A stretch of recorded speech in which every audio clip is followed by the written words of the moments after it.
j'aimerais vous parler de la foi, de la puissance de la foi. Si vous avez la foi comme un grain de sévé, hein, vous parlez à la montagne, elle va se déplacer. Est-ce que vous croyez cela? Est-ce que vous avez déjà expérimenté la puissance de la foi dans votre vie? Bien sûr, quand je parle de foi, c'est la foi qui est dans le Christ Jésus. Pas notre propre foi humaine, parce qu'il y a la foi humaine, mais il y a aussi la foi divine, celle qui vient de Dieu. Et Dieu a mis, par la nouvelle naissance, il a mis sa foi en nous. Elle est en nous. Cette foi, il l'a mis en nous. Quand on est né de nouveau. Sa paix, sa joie, son amour, sa puissance. Il a tout mis en nous. Mais nous devons utiliser ce qu'il a mis en nous. Amen. Amen. Voilà, et je vais prendre avec vous Marc, chapitre 9, versets 14 à 29, on va le lire.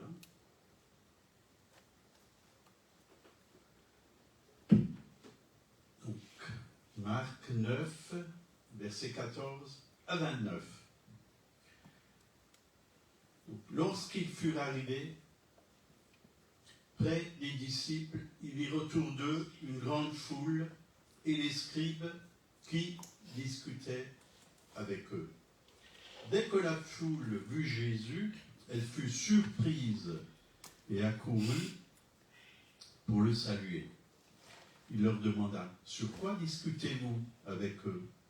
Et un homme de la foule lui répondit, « Maître, j'ai emmené auprès de toi mon fils qui est possédé d'un esprit muet.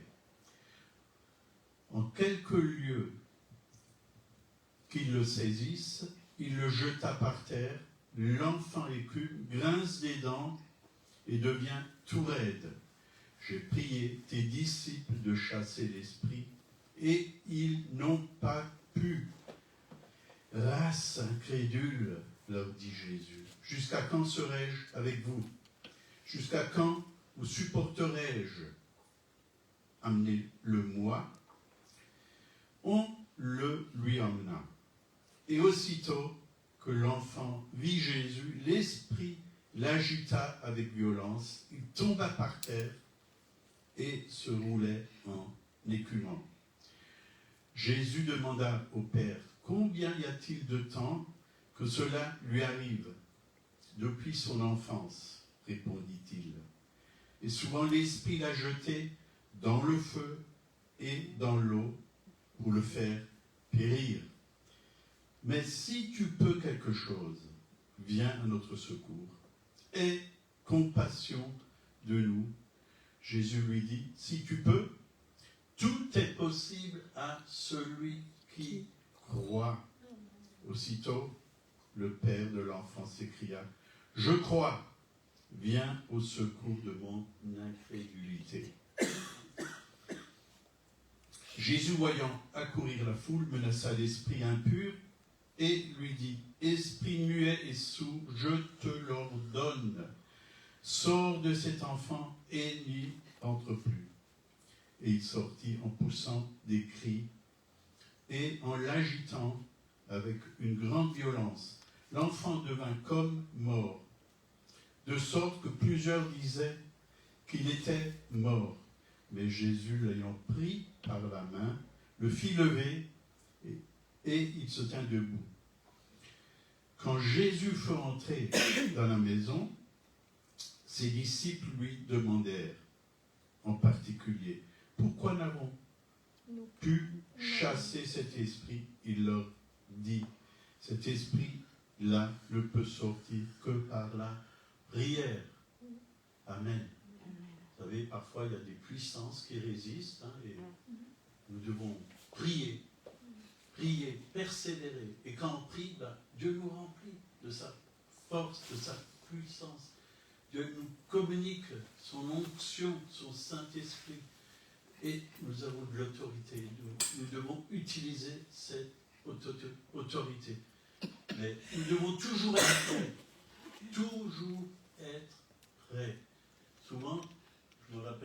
le Seigneur m'a déjà utilisé. Et je me mettais à part chez moi et je priais, j'intercédais. Parfois je jeûnais aussi.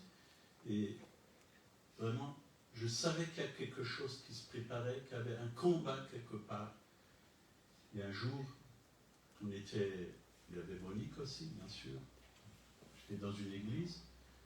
Puis le pasteur a parlé justement des mauvais esprits, des liens, des démons, des délivrances, des guérisons, l'occultisme et toutes ces choses. Et puis il a fait un appel et des personnes se sont approchées pour être libérées. Il y en a un qui est venu, donc j'étais avec d'ailleurs, et j'ai prié pour cette personne. Dès que je lui ai imposé les mains, c'était un homme qui était aux Indes et il a touché à des puissances occultes, quoi. Quand je lui ai imposé les mains, il est tombé comme ça, tout raide, sur le dos. Et il a rampé sous les chaises. Sous les chaises. Et les chrétiens étaient là, ils avaient peur. Je suis allé vers lui, j'ai dit maintenant, au nom de Jésus, je t'ordonne de sortir maintenant. Tu t'en vas. Et il est sorti, l'esprit est sorti, la personne, elle est devenue toute normale. Et là, la paix, qui d'abord était tout blanc, puis après il avait la paix qui est rentrée en lui, la joie, et il était libéré. Voilà, tout simplement. Nous devons utiliser l'autorité que Dieu nous donne. Nous avons tous une autorité. Si on est enfant de Dieu, si on est fils de Dieu, si on a accepté Jésus comme notre Sauveur, notre Seigneur, nous avons l'autorité. Je vous ai donné le pouvoir. Et Luc 10, verset 19, voici, je vous ai donné le pouvoir de marcher sur les serpents et les scorpions et sur toute la puissance de l'ennemi. Toute la puissance de l'ennemi. Moi, j'aime bien le mot toute, j'ai souligné toute.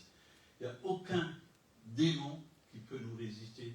Dieu nous a donné la puissance de marcher dessus, de chasser en son nom tout esprit méchant et mauvais, de libérer les captifs. Il nous l'a donné, mais nous devons l'utiliser. Personne ne va l'utiliser à notre place. Dieu nous l'a donné à nous. Même pas Jésus va l'utiliser à notre place. Jésus, il est à la droite du Père. Et nous sommes son corps sur la terre. Et Dieu, pour agir, il agit au travers de son corps qui est l'Église. Chacun d'entre nous, nous avons un rôle à jouer. Et que ce rôle puisse vraiment se faire au travers de notre vie, au travers, bien sûr, de la puissance de Dieu, du Saint-Esprit, de l'autorité qu'il nous a donnée. Amen. Amen. Voilà, c'est un beau passage. Et Jésus a repris les disciples parce qu'ils n'étaient pas prêts. C'est tout simplement, ils n'étaient pas prêts. Et comment on se prépare chez nous, à la maison, avant de venir au culte?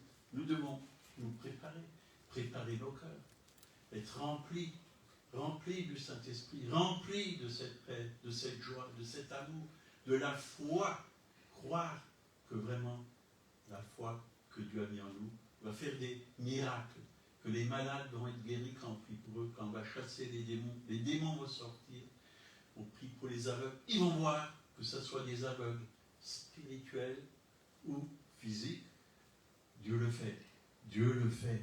Dieu n'a pas changé, il est le même, hier, aujourd'hui et éternellement. Ce n'est pas Dieu qui a changé, c'est peut-être nous qui avons changé. Nous avons une autre mentalité. On n'a pas la mentalité du royaume de Dieu. Vous savez que quand on est de nouveau, on rentre dans le royaume de Dieu. Jésus lui-même l'a dit. C'est par la nouvelle naissance qu'on rentre dans le royaume de Dieu. Nous passons des ténèbres à son admirable lumière. Nous rentrons dans le royaume de Dieu.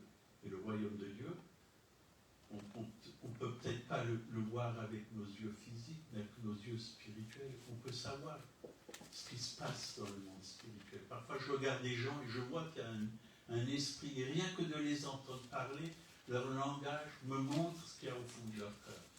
Il y a de la haine, il y a de la méchanceté, il y a de l'incrédulité, il y a du doute envers Dieu. on le sait, si on a le Saint-Esprit vivant. Même s'ils ont un démon ou un mauvais esprit en eux, Dieu nous le montre. Et Dieu nous parle, Dieu nous montre le problème de la personne. Et on peut l'aider. Bien sûr, tout ce qu'on fait, la foi, elle est agissante avec amour, par l'amour. S'il n'y a pas l'amour, ça ne sert à rien. Et je donne toujours cet exemple d'une barque. Si vous voulez avancer, vous êtes dans une barque, il faut 2 rames. S'il n'y a qu'une rame, vous allez tourner en rond. Si vous ramez juste d'un côté, vous allez tourner en rond. Mais avec les 2 rames, la foi et l'amour, vous avancez. Vous avancez. La vie chrétienne, c'est la foi et l'amour. Jésus, quand il a vu la foule, il était rempli de compassion pour elle, parce qu'elle s'égarait, elle n'avait pas de berger, elle avait des maladies, elle avait des problèmes, elle ne savait pas à qui se confier. Que Dieu nous donne ce regard d'amour. On n'est pas là pour juger les personnes, mais on est là pour les aimer, pour les aimer. Amen. Donc moi j'aime bien cette parole, au verset 23. Jésus lui dit, si tu peux, tout est possible à celui qui croit. Donc s'il dit que tout est possible, ça veut dire que rien ne nous est impossible. Tout est possible. Avec Dieu, rien n'est impossible. Dieu veut faire des miracles. C'est le Dieu des miracles d'ailleurs. Donc, tout est possible à celui qui croit. La foi est puissante, puisque Jésus dit que tout est possible à celui qui croit. Et bien souvent, on ne comprend pas. Qu'est-ce que la foi? Comment elle fonctionne? J'ai beaucoup étudié sur la foi.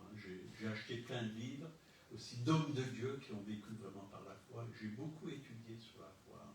Je peux vous dire, quand on est rempli de foi, vous attirez la chose que vous demandez à Dieu. Vous attirez la bénédiction.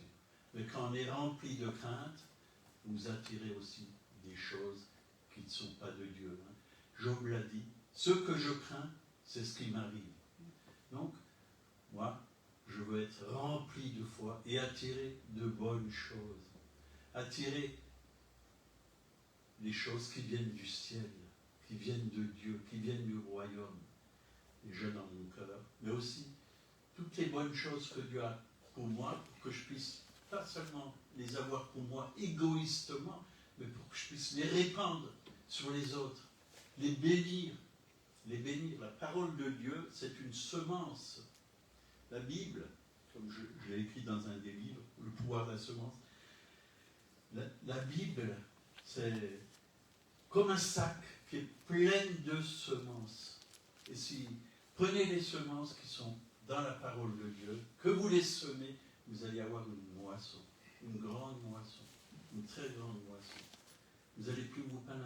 Vous allez voir que Dieu est bon, que Dieu est grand, que Dieu est puissant, que Dieu est saint, que Dieu aime les hommes. Il n'a pas créé cette terre pour la laisser à l'ennemi. Non, il nous a rachetés par son sang précieux. Il nous a donné l'autorité sur l'ennemi. Et nous devons utiliser cette autorité. Il nous a donné la foi. Nous devons utiliser la foi. Utiliser.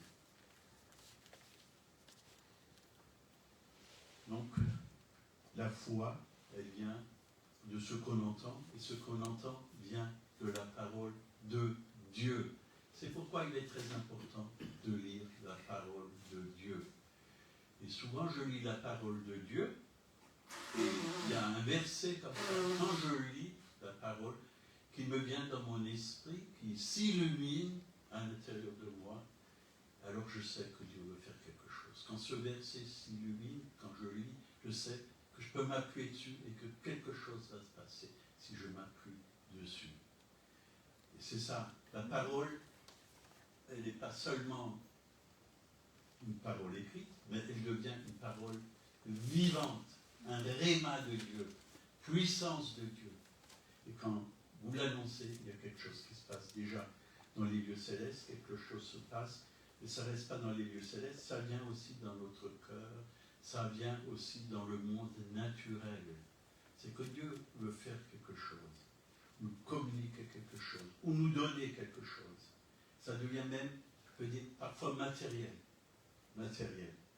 Ou ça peut toucher quelqu'un qui a un besoin physique, qui a besoin d'une guérison, d'une délivrance. Dieu fait de grandes choses. Alors, comment fonctionne la foi? La foi, c'est quelque chose de réel. Il y a un monde spirituel qui existe tout autant qu'un monde physique dans lequel nous vivons. Donc, 2 Corinthiens, chapitre 4, versets 16 à 18. C'est pourquoi nous ne perdons pas courage, et lors même que notre homme extérieur se détruit, notre homme intérieur se renouvelle de jour en jour, car nos légères afflictions du moment présent produisent pour nous, au-delà de toute mesure, un poids éternel de gloire, parce que nous regardons non point aux choses visibles, mais à celles qui sont invisibles, car les choses visibles sont passagères et les invisibles sont éternelles. Vous voyez, il existe un monde visible, ce que vous voyez avec vos yeux physiques, naturels, mais il y a aussi un monde invisible. Et ce monde invisible, on ne peut que le voir avec les yeux du cœur. Avec les yeux du cœur. Combien de fois les yeux du cœur, Dieu me les a ouverts et j'ai pu voir des choses dans l'esprit, que ce soit des anges, que ce soit aussi des mauvais esprits, bien sûr. Mais on peut voir dans le monde invisible, dans le monde spirituel. Si Dieu vous ouvre les yeux, maintenant, vous allez voir que sur la ville de Colmar, il y a une bataille. Il y a un combat spirituel. Il y a des esprits qui se combattent. Et surtout quand nous prêchons la parole de Dieu. Le diable, il doit lâcher prise quand nous proclamons la parole de Dieu. Parce que les anges de Dieu se mettent à l'œuvre. Il y a un combat entre vraiment les mauvais esprits et les anges. Il y a un combat. Quand nous parlons la parole de Dieu, les anges agissent selon la parole de Dieu. Ils sont au service de Dieu, mais ils écoutent, ils font ce que la parole de Dieu, et quand elle est proclamée, ils font que la parole de Dieu s'accomplisse aussi dans ce monde. Ici, sur terre, dans le monde spirituel, mais aussi ça vient dans le monde matériel. Sur la terre, sur les hommes. Il y a quelque chose qui se passe. Donc, nous venons de lire les choses visibles, et il y a les choses invisibles. Les choses visibles sont passagères et les choses invisibles sont éternelles. Et dans ce verset, il est dit qu'il y a des choses visibles, on ne peut pas les voir avec nos yeux physiques, mais elles existent. Elles sont éternelles. Donc Dieu, on ne peut peut-être pas le voir maintenant avec nos yeux physiques, mais il existe. Il est là. Les anges, on ne peut peut-être pas les voir avec nos yeux physiques, Dieu peut nous les montrer, mais ils existent, ils sont là. Les esprits méchants, pareil, ils existent. On ne peut pas les voir toujours avec nos yeux physiques, mais ils existent. Mais parfois on peut les voir, ces esprits méchants, au travers des gens, parce qu'il y a de la méchanceté au travers d'eux. Mais on peut aussi voir les anges de Dieu et la manifestation de Dieu au travers des personnes qui sont remplies du Saint-Esprit. Ça existe, parce qu'on est entouré d'un monde spirituel. D'un monde spirituel. Alors, la question, dans quel monde êtes-vous? Bon, si vous êtes là, je pense que vous êtes dans le royaume de Dieu, et que vous êtes dans le monde spirituel de Dieu, et que vous aimez Dieu, parce que vous avez faim de Dieu, et vous voulez recevoir de Dieu ce matin. Voilà, beaucoup de personnes pensent que si l'on ne peut pas voir, goûter, entendre, sentir ou toucher quelque chose, on ne peut pas y accéder par l'un de nos 5 sens. Ils croient que ça n'existe pas. Beaucoup de gens croient que Dieu n'existe pas. Je n'y crois pas. Je suis athée. T'es athée? Moi, je suis au café. Je suis au café. Là, je dis souvent ça à une personne qui me dit « je suis athée ».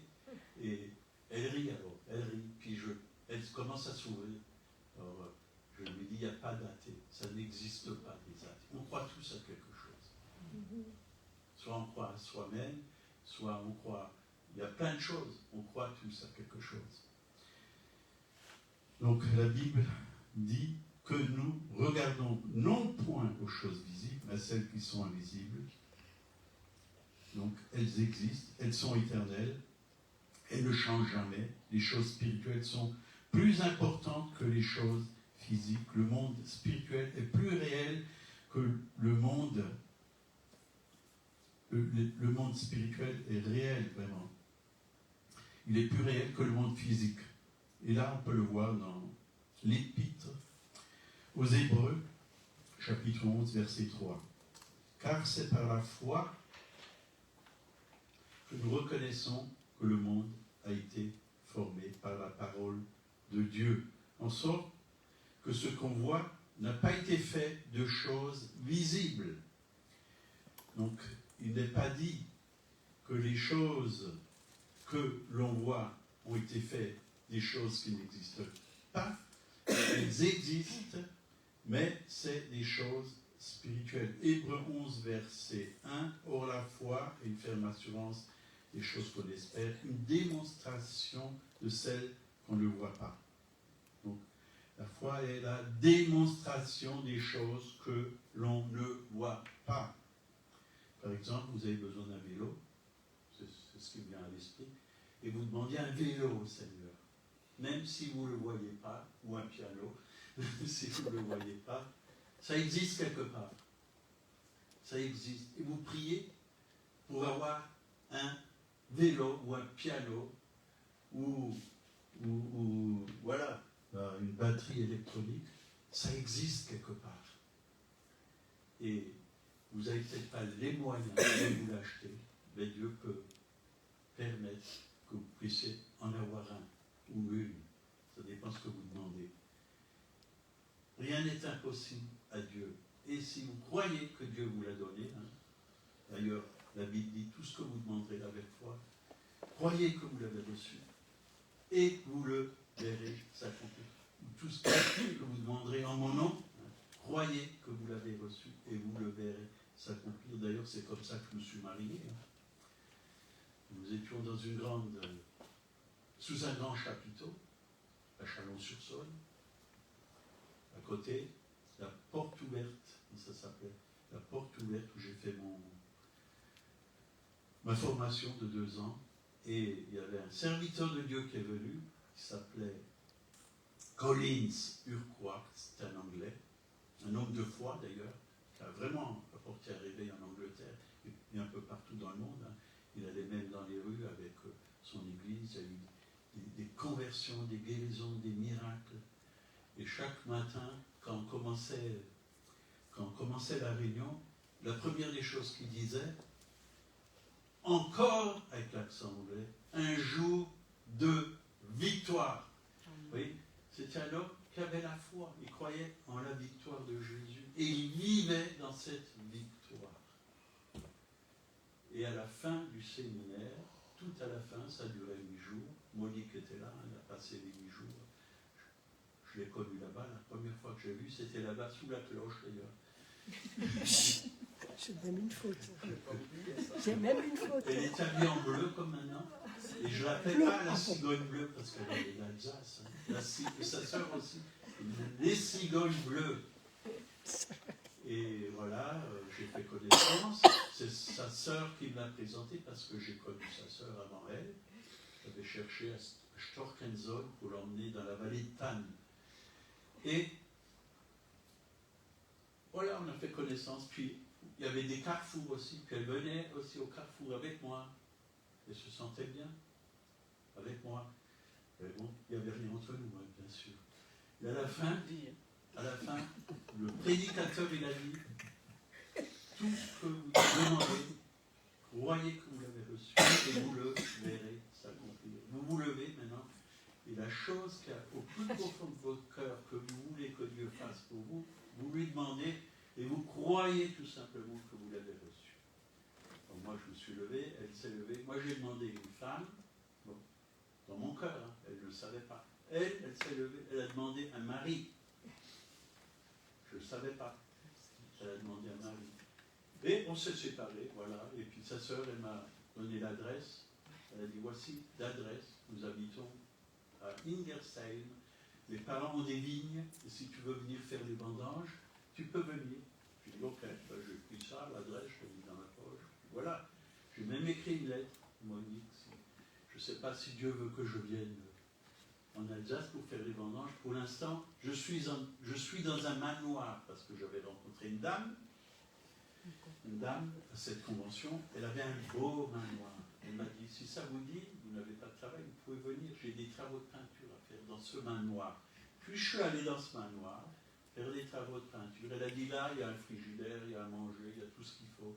Puis à la fin, je vous donnerai quelque chose financièrement pour vous aider. Quoi. Ok, je veux bien. Puis je suis allé avec un autre frère.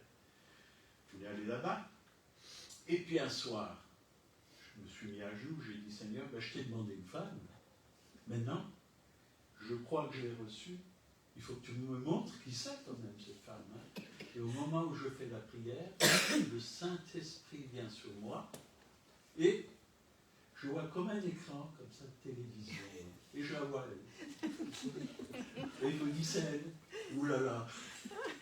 Je dis, bon, ben, il faut que j'aille faire les vendanges.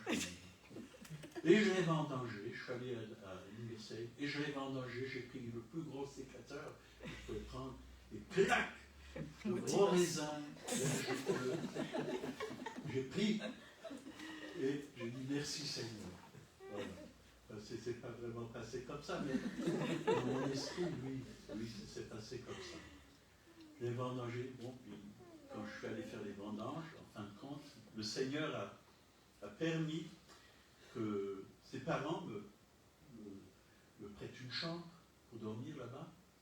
Et sa mère, comme j'avais la foi, elle était contente, elle m'emmenait avec elle chez les viticulteurs pour que je parle de Jésus. Elle venait avec moi, et on allait parler chez les viticulteurs de Jésus-Christ, quoi, un peu partout, quoi. Puis elle était contente, quoi.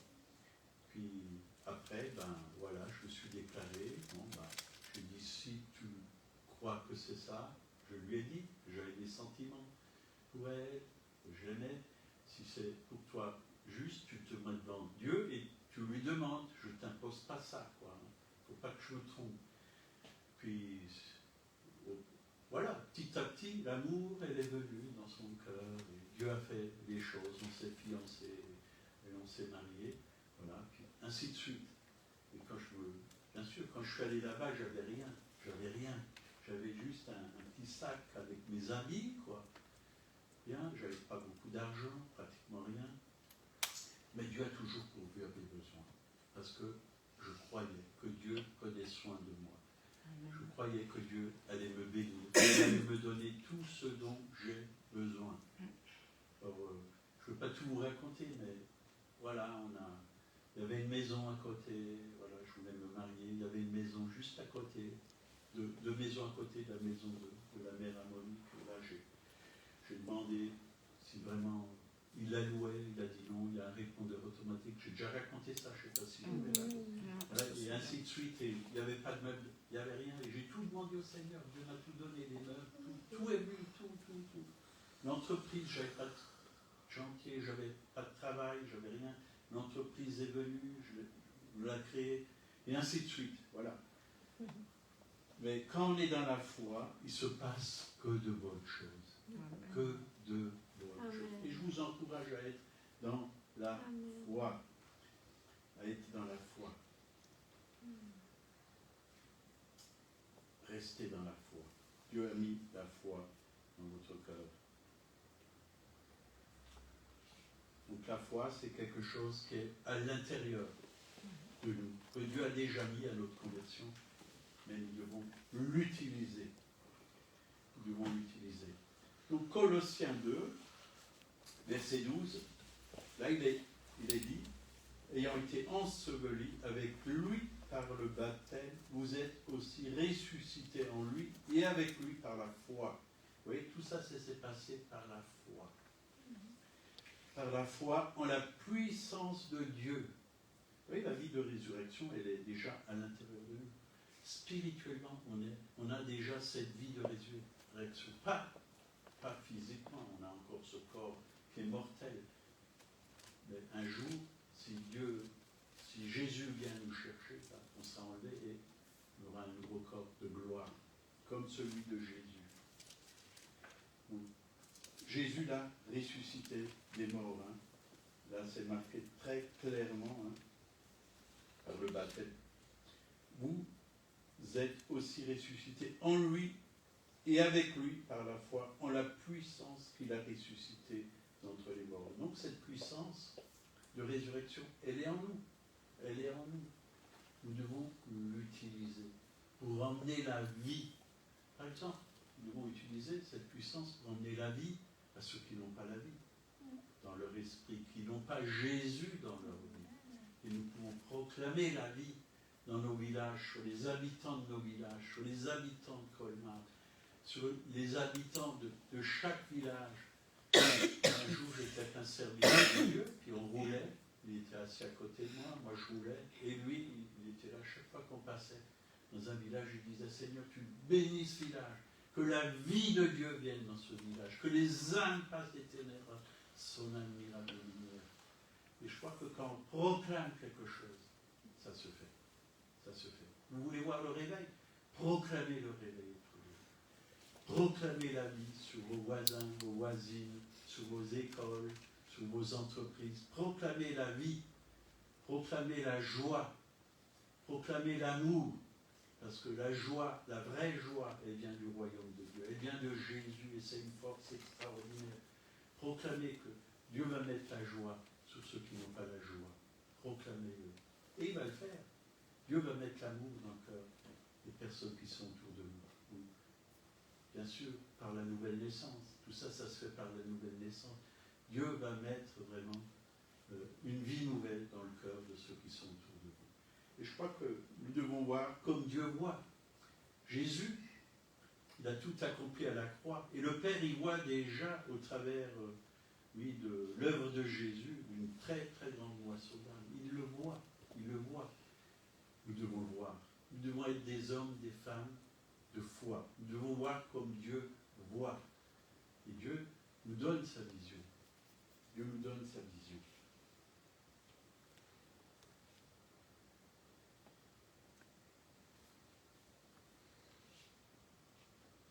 Donc il y a un monde spirituel.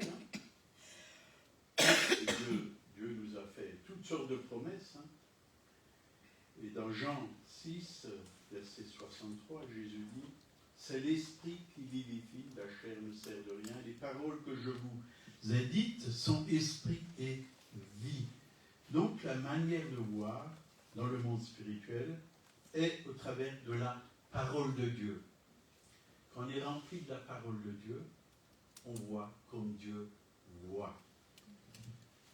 Parce que les paroles de Dieu sont esprit et vie. Et il est également dit dans Jacques 1, 22 à 25, mettez en pratique la parole et ne vous bornez pas à l'écouter en vous trompant vous-même par de faux raisonnements. Car si quelqu'un écoute la parole et ne la met pas en pratique, il est semblable à un homme qui regarde dans un miroir son visage naturel et qui, après s'être regardé, s'en va et oublie aussitôt quel il était. Mais celui qui aura plongé les regards dans la loi parfaite, donc ça c'est la parole de Dieu, c'est la loi parfaite de la liberté, qui aura persévéré, n'étant pas un auditeur oublieux, mais se mettant à l'œuvre, celui-là sera heureux dans son activité. Donc, quand vous lisez la parole de Dieu, vous voyez qui vous êtes dans l'esprit et ce que vous avez dans l'esprit. Vous voyez que vous êtes une personne qui appartient à Christ. Vous découvrez dans la parole de Dieu votre identité en Christ. Et quand on découvre notre identité en Christ, on est des créatures tellement merveilleuses. Tellement merveilleuses. On réalise que Dieu nous a recréés, mais il nous a bien recréés. On n'est plus les mêmes. On est des fils de Dieu. Des fils de Dieu. On a une autorité, on a une paix, une joie, un amour. On a une vie tellement belle, tellement merveilleuse, qu'on a envie de la communiquer à tout le monde, à tous ceux qui sont autour de nous. À tous ceux qui sont autour de nous. On n'est pas rien. Nous avons de la valeur.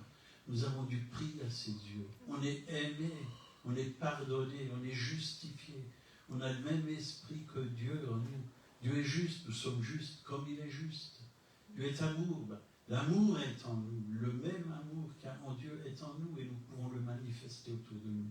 N'est-ce pas merveilleux?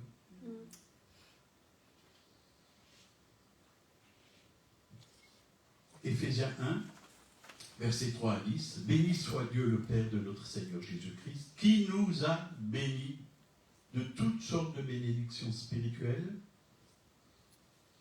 dans les lieux célestes en Christ. En lui, Dieu nous a élus avant la fondation du monde pour que nous soyons saints et irrépréhensibles devant lui, nous ayons prédestinés dans son amour à être ses enfants d'adoption par Jésus-Christ, selon le bon plaisir de sa volonté, à la louange de la gloire, de sa grâce qui nous a accordée en son bien-aimé. Donc souvent dans la Bible, il dit « en lui ». En lui, en lui. Restons en lui, pas en dehors de lui. En lui. Il est en nous, nous sommes en lui. Nous sommes un seul esprit avec lui. Nous sommes déjà bénis. Dieu nous a déjà bénis de toutes sortes de bénédictions spirituelles dans les lieux célestes en Christ. Tout est déjà marqué dans la parole qui pourvoirait à tous nos besoins selon sa richesse avec gloire en Jésus-Christ. Et ces bénédictions spirituelles dans les lieux célestes, ils n'ont pas seulement besoin d'être des bénédictions spirituelles. Dieu veut que nous-mêmes, par la foi, ils descendent sur cette terre et que ce soit aussi des bénédictions pour nous, de chaque jour. Comment va faire un fils de Dieu qui vit par la foi? Le juste vivra par la foi. Qu'est-ce qu'il a besoin? De nourriture, il a besoin de vêtements, il a besoin de moyens financiers, il a besoin d'un appartement, il a un serviteur de Dieu qui est vraiment là pour servir Dieu, il a tout besoin.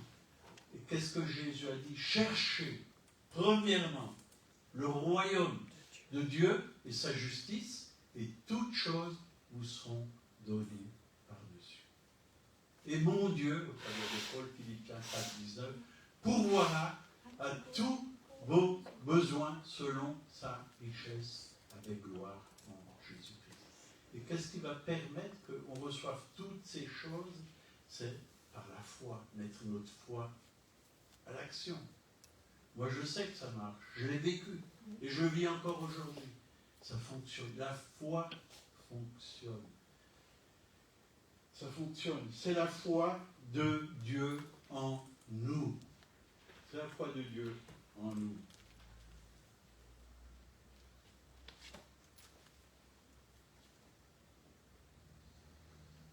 Et vraiment, Dieu est un Dieu de foi.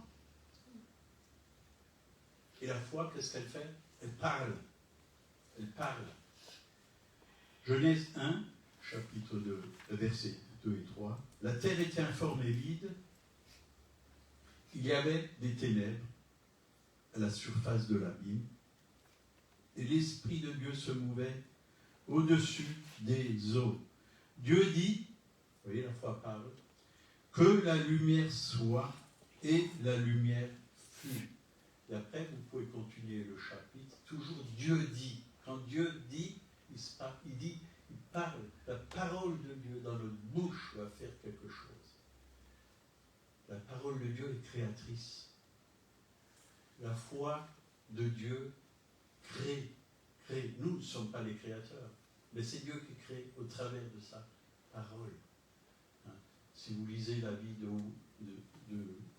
d'hommes de réveil comme Smith, Wigglesworth, un jour il y a un monsieur qui n'avait plus de jambes, il n'avait pas de pieds, et il a regardé, il a dit allez chercher des chaussures, on peut lui donner, je ne sais pas moi, 44, non pas 44, c'est un peu grand. Mais si, 44. Bon, ils ont cherché des chaussures, il avait dit, puis il a prié, puis tout est repoussé. Les jambes ont repoussé, il n'a plus mettre les chaussures. Dieu est créateur. Dieu est créateur. Rien ne lui est impossible. Rien ne lui est impossible. La preuve, bon, quand vous voyez Jésus qui guérit les aveugles, les sourds, ou alors Pierre qui, avec son ombre, il y a des malades qui sont guéris, les esprits sortent des corps.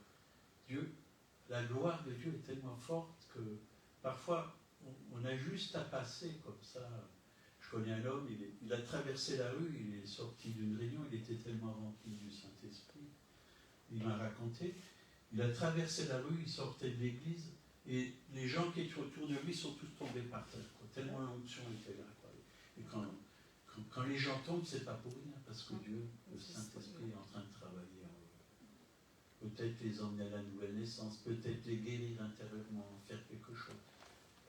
Ça ne se passe pas toujours comme ça. Hein. Je connais aussi un homme qui est allé en Afrique, hein, qui était chez moi à la maison, il m'a dit, quand il est sorti de l'avion, et il est allé dans le lieu de culte où il est rentré, il a passé l'allée centrale et tous les gens sont tombés dans la salle. Il n'a rien fait.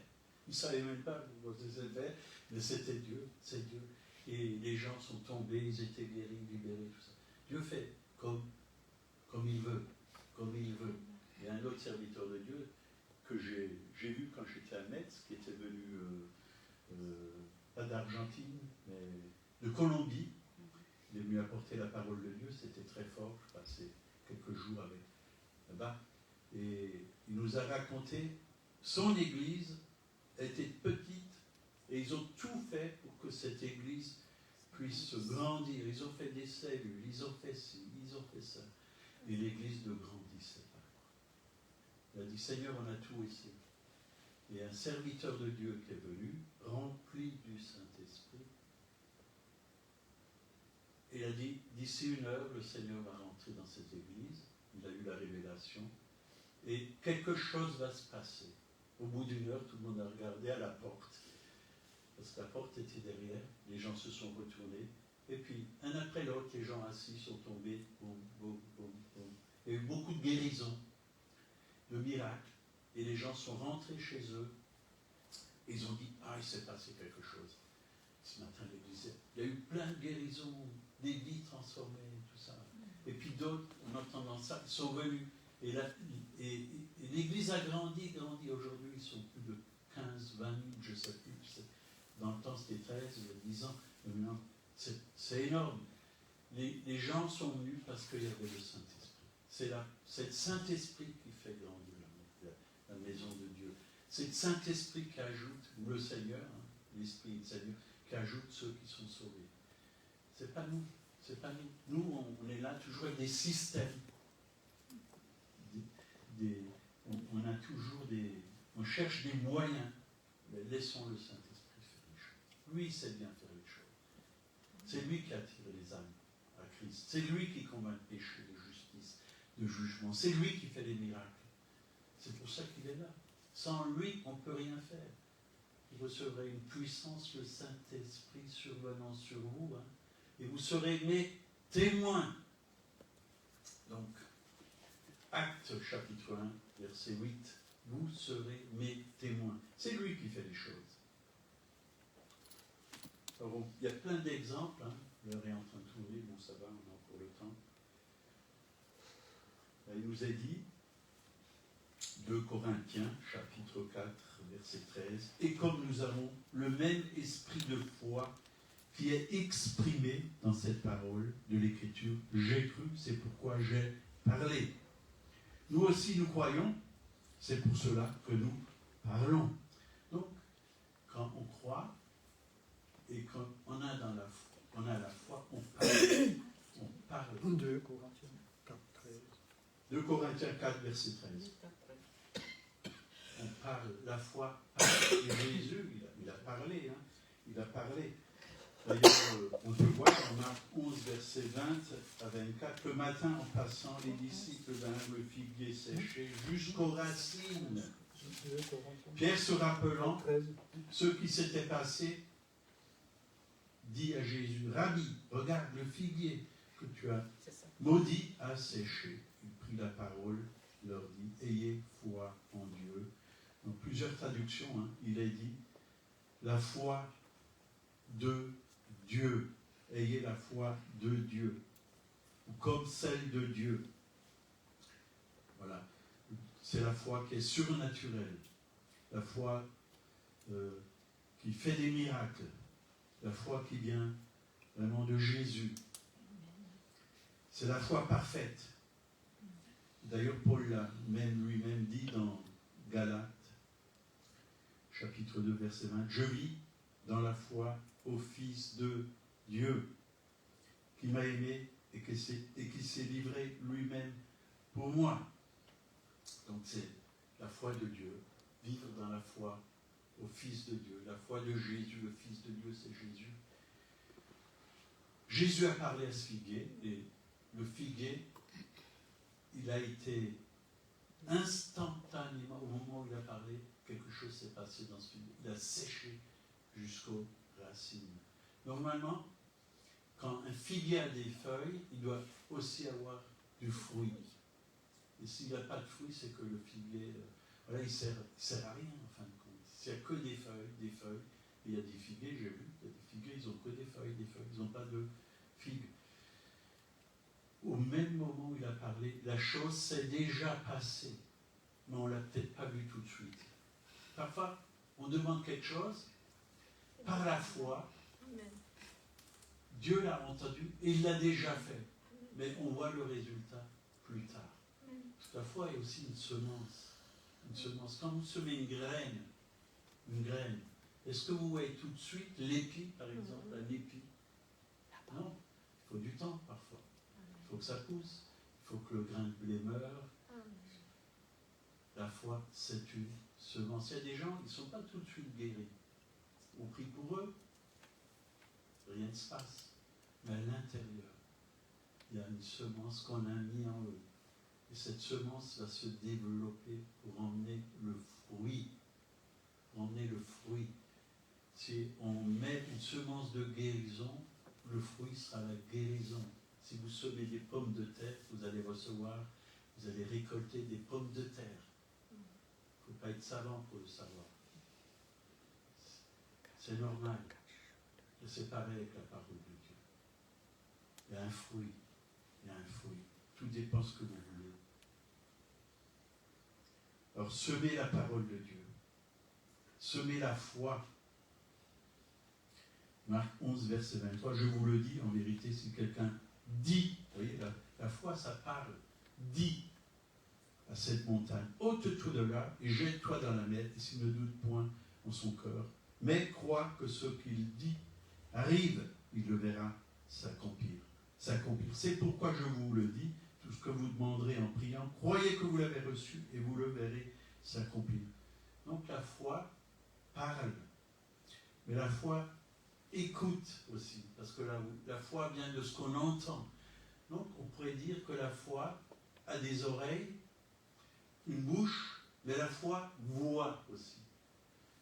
Il y a la vision de la foi. La foi voit dans les lieux célestes. La foi voit aussi dans l'invisible. Elle voit.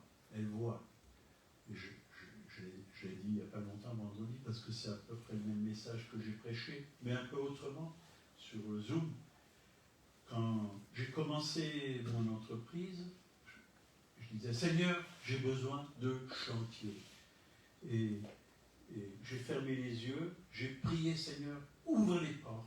Et je voyais les villages autour de moi. Je voyais la ville, Colmar, les alentours, je voyais Münster, je voyais tous ces villages. Et je dis là, je vois que tu as déjà préparé par la foi, je vois des personnes qui vont m'appeler, je vois que des gens vont m'appeler parce que j'ai vu une annonce tout simplement sur le Pâques, dans ces Pâques, ils vont lire cette annonce, jeune artisan cherche à faire des travaux de peinture avec mon numéro de téléphone. Des gens vont m'appeler. Et Croyez-moi, je priais et les gens m'appelaient. Et j'ai eu des chantiers de partout, parce que je voyais les gens dans la foi que Dieu allait pouvoir à tous mes besoins, puisqu'il a dit. Et souvent, le téléphone sonnait, je priais. Et parfois, il n'y avait plus de chantier, plus de chantier. Mais c'est là où je recommence à prier. Seigneur, j'ai encore besoin. Et il y a une dame qui m'appelait de la Bretagne. Chaque semaine, elle m'appelait. Elle me disait, tu as besoin de quoi? Je vais prier pour toi. Alors je lui disais tout ce que j'avais besoin. Alors elle me disait, c'est bon, c'est fait. Parce qu'elle voyait les choses dans la foi. Et ça se faisait. Ça se faisait. Et à un moment, un vendredi, plus de chantier. Tiens, Seigneur, je vais aller où lundi? J'ai des ouvriers en plus. Puis je venais juste de finir un chantier, c'était sur Colmar. Et mon ouvrier m'a dit, on va où lundi? Sur quel chantier? Je dis, je te dirai ça à la fin. On est en train de charger la voiture, les échelles, tout le matériel.